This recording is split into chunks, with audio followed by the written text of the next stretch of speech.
salamat din sa ating kaibigan sina Sir Clyde Pacabara. Ano half-day lang kami kami sabay kaya ang okasyon ng DSWD. Kaya ang seminar po half-day lang kan lagi kami sa Dosek. Sa gusto po, magiging na lang po. Salamat po. So, nagsiseminar po tayo dito dahil gumagamit kayo ng radyo, di ba? So, yun ang kailangan natin.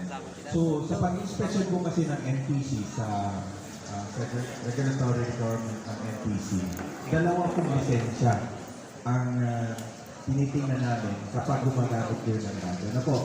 Una, yung radio station license. And then yung pangalawa, yung radio operator certificate. Na yan po ay makukuha ninyo after na makapag-file kayo ng inyong radio operator certificate. Ano po? So, ang unang requirement po doon sa radio operator certificate para makakuha kayo is yung itong seminar.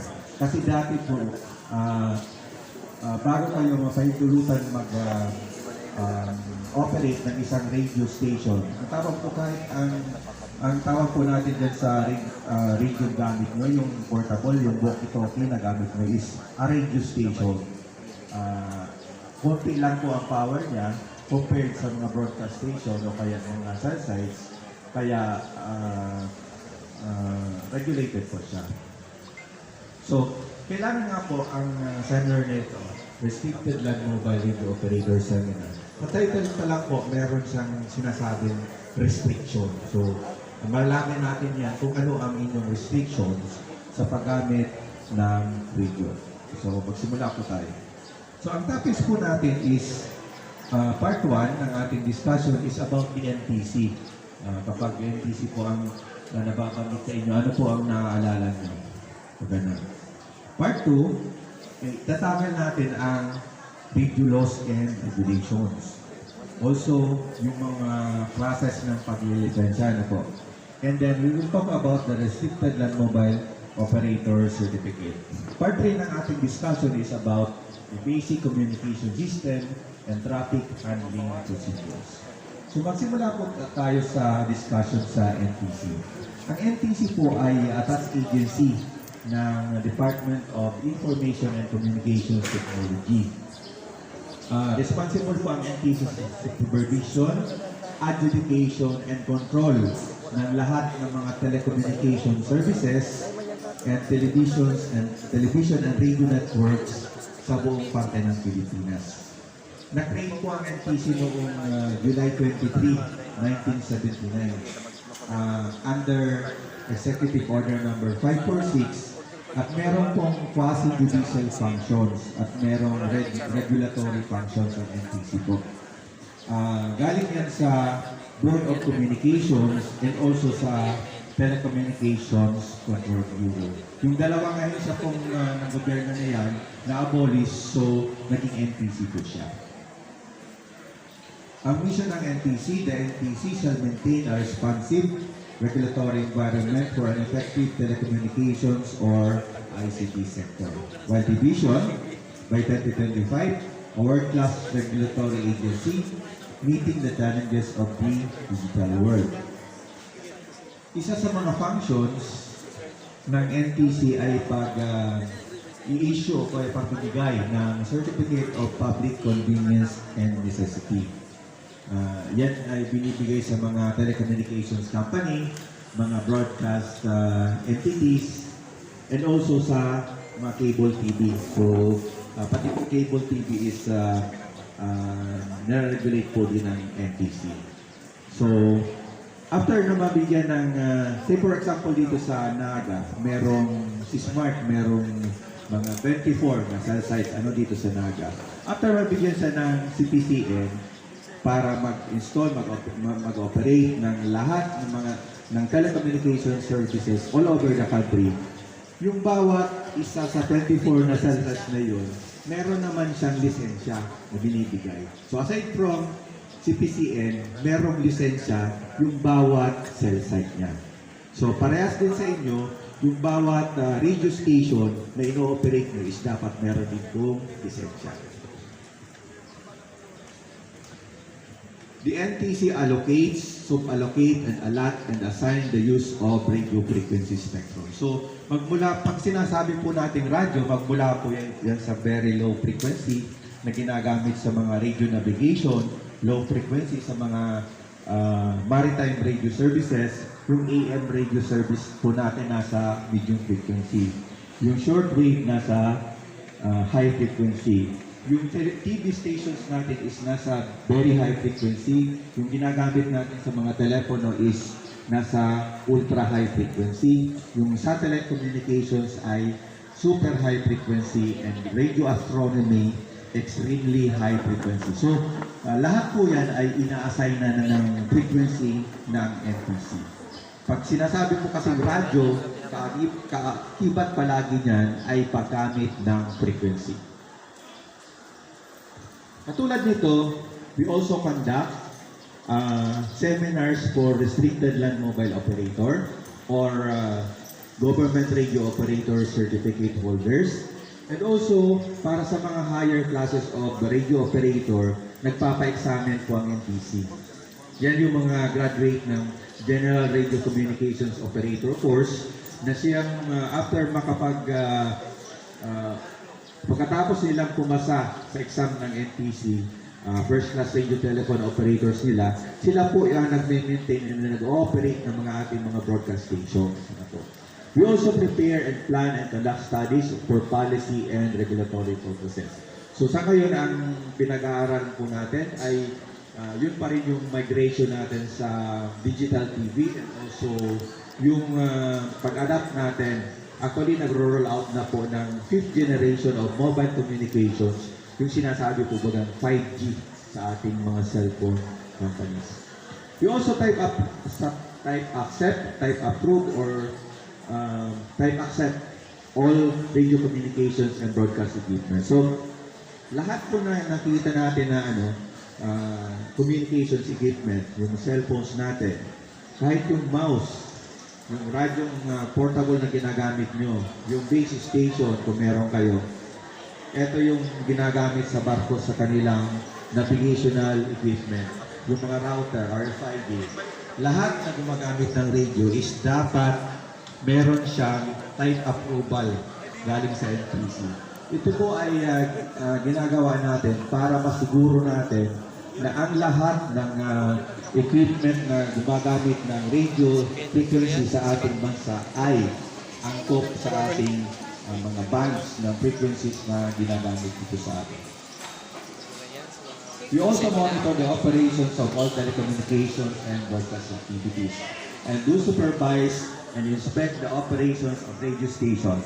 Ito yung ilan lamang po sa maraming malaking kumpanya na sinusupervise ng NTC. Meron din po mga maliit, katulad ng mga sa local government units and also sa mga private entities. We also enforce applicable domestic and international radio laws and regulation and prosecute violations thereof and impose appropriate penalties and sanctions. So, paano po ito ginagawa? Siyempre, pupunta kami sa ating enforcement activities, pumupunta kami sa mga lugar na kung saan gumagamit ng radio. So, pupunta kami sa mga radio stations. Pupunta kami sa mga mall. Ano mga nandyan sa mga mall? Meron dyan nagbebenta ng mga cellphone, nagre-repair ng mga cellphone. Dapat po meron silang permits and licenses. Meron dyan gumagamit ng radio, nagbebenta ng mga yung ganun, wireless equipment. Kailangan po niyan mga lisensya or permit galing sa NTC. Gumagawa kami ng inspection report and ipapadala, pagbalik namin sa opisina is isasubmit namin sa aming director, and also kung may nakitang paglabag sa batas pagraradyo is i-course nyo yan sa aming legal department para magbigay sa inyo ng love letter. Pero hindi po yung love letter na maganda ang tono, kasi yun po ay isang show cause order. Pagpapaliwanagin kayo kung bakit meron kayong radyo o kaya gumagamit kayo ng radyo pero wala kayong lisensya. Kung kailangan nyo po mag-apply, ng inyong mga lisensya o kaya permit. Ang NTC po ay matatagpuan sa Regional Center site ng Sarawis, Legazpi City po. Wala po kasi, unfortunately, wala pa po kaming mga field and provincial offices sa Bicol Region. So, isa lang po ang opisina ng NTC sa Legazpi. And matatagpuan yan sa Regional Center site. Nasa likod po kami ng Commission on Audit and katabi po namin yung National Police Commission. Dito na tayo sa Radio Laws and Regulations. Ano po? Republic Act 3846 as amended. It is also known as the Radio Control Law. It is an act providing for the regulation of public and radio communications in the Philippines and for other purposes. Matagal na po itong batas natin. November 11, 1931 pa po siya na-enact. Pero marami na pong amendment, siyempre. Kasi paano tayo makakasunod sa batas na yan kung 1931 pa. Di ba noon wala pang cellphone, wala pang TV. So may mga amendments po yan. Sa pamamagitan ng mga memorandum circulars na ini-issue ng NTC. Basahin po natin ng word for word yung Section 1A ng Republic Act 3846 kasi nandito lahat yung dapat nating malaman sa pag-acquire o kaya kung gusto natin gumamit ng isang radyo. No person, firm, company, or association shall possess or own transmitter or transceiver without registering the same with the NTC.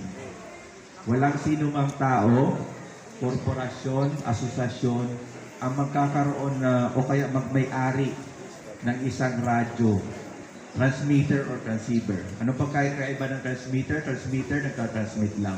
Samantalang yung transceiver, nagka-transmit, nagre-receive. Yan po yung walkie-talkie yung ginagamit ninyo. So, kung wala po kayong permit to possess galing sa NTC, is illegal possession po siya. Liwanag po. Nor sell or transfer the same to another without his prior approval.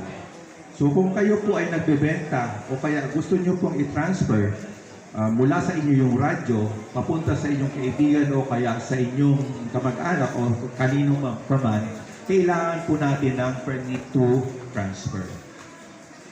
Alalahanin po natin yan kasi tatanungin ko po kayo mamaya. So nagbebenta ng cellphone, dapat meron din permit galing sa NTC. Kasi nakalagay dyan, nor sell. Kailangan yung nagbebenta ng cellphone, ng radyo is kailangan merong permit galing sa NTC. And no person, firm, company, or association shall construct or manufacture or purchase radio transmitter or transceiver without permit issued by the NTC. So malinaw na kung kayo ay inclined sa electronics, marunong kayong gumawa ng radyo, nagmamanufacture kayo ng radyo, kailangan nyo po ng manufacturer's permit. Ito, kailangan mabuti at maganda sa inyo at talagang nakakuha kayo ng inyong radio equipment sa isang authorized dealer. So, maganda po ito. Kasi, nag-purchase kayo, kumuha muna na yung ng permit to purchase galing sa NTC bago bumili ng radio ang Naga City Agriculture Office. And then bumili siya sa isang authorized dealer. So kailangan po ito. Bago bibili ng radyo, kailangan kukuha muna ng permit to purchase galing sa NTC. Ang radyo po, hindi siya katulad ng halimbawa suka na kahit alas 10 ng gabi, kung maubusan kayo ng suka, pwede kayong bumili sa inyong suking tindahan. Sa radyo, pag radyo po ang kailangan natin, hindi pwede yung gano'n. Illegal purchase po ang mangyari sa inyo.